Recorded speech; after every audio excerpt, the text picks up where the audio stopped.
welcome to another conversation with me and my wonderful wife. Sunny, we see so many brokenness. We work with a lot of couples, a lot of people, a lot of families. It's extremely important as you grow and mature, even before you get married, that you start to deal with that kind of stuff. God can redeem, God can take all of that pain and shame and dysfunctionality, but it takes a ton of work. Yeah. It takes a ton of intentionality. Yeah. You can't just do the status quo thing. You can't just go with the flow.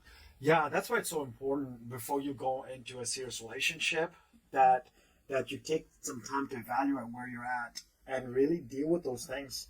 If you don't, what happens is you're bringing that into the relationship and you're adding more conflict. Just being in a relationship with somebody else brings out a lot more off of just being guy and a girl, man and a woman. We're very different. You know, if we don't deal with our own stuff and adding stuff to that, it's overwhelming.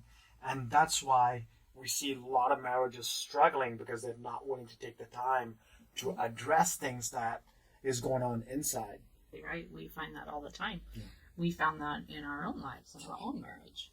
I mean, we had to work through, and I don't think either one of us came from, I mean, our families weren't perfect, but we had a major leg up from a lot of other severely dysfunctional or even abusive families.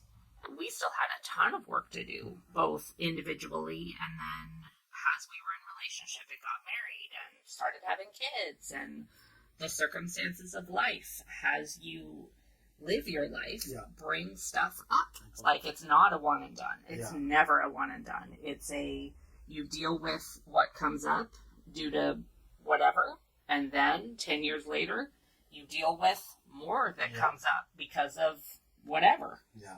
It's life. It's so true, because when we were just dating, we had issues that we had to deal with. Then we got engaged. That brought up a lot of stuff. Then we got married. That brought a lot more stuff for us to work on. Hey now. Right? We were decent. I'm talking about me. So then we have kids, because adding children to it brings a different dynamic. It magnified everything. But as we were willing to work on those things, we chose to say, look, we're not going to let the problem just be the problem. We're going to address it. Look what's there, what's going on, why this is here, and what can we do to solve this problem so that we can learn about each other. And we were not avoiding conflict. There were times we avoid conflicts because, we're human. But we faced it. And the more we faced those conflicts, what happened was that our relationship and our connection got stronger and deeper. Yeah, absolutely. And I think a huge part of our motivation in doing that was we wanted to set a good example for our kids. That's right. And we did not want to burden our children with our stuff. They have enough of their own stuff to deal with. We didn't need to put all of our stuff on them. And we just said no to that super early on in our parenting journey. And that caused us to just face stuff, and we had a lot of stuff to face. We had 3 kids in 3.5 years. We had a special needs kid that required intervention for years and years and years. We went through some pretty dark times. A lot of loss of hope and the death of dreams.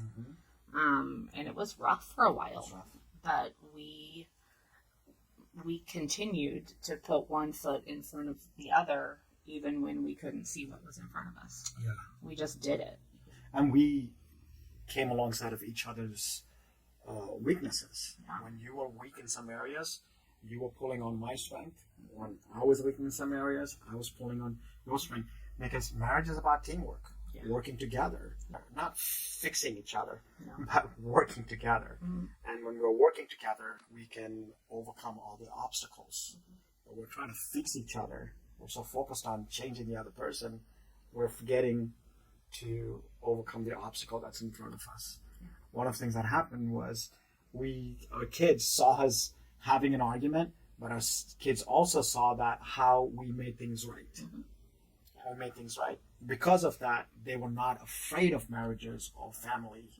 now every single one of them are, wanting to be married one day, have a good family, a healthy family. There's a desire there. And that desire came because of how they watched us and our story and how we walked out.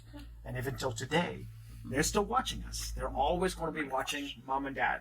That's why it's so important that we love each other, we support each other, and we encourage one another and keep romancing each other. It's very, very important. Yeah. So I think a message here for everyone is that we all gone through dysfunction, brokenness, pain, hurt. We've seen unhealthy marriages, unhealthy families, and we tend to not want those things because of what experience. Just because it was bad does not mean that good marriages and good families cannot come out of you. The shift that you have to make is that you are making a choice. You're choosing to say, my marriage, my family is not going to be like this. I'm going to be the agent of change. I'm going to be the person that changes the trajectory. I'm going to be the person that's going to be the one that writes a new chapter on this book. That change, that decision, that attitude is very important. Yeah. And everybody can do that. But for you to do that, you have to address yourself. You have to address yourself. You have to take care of yourself. Deal with that stuff. Yep. And make a choice to say, my life and my marriage and my family is going to be different.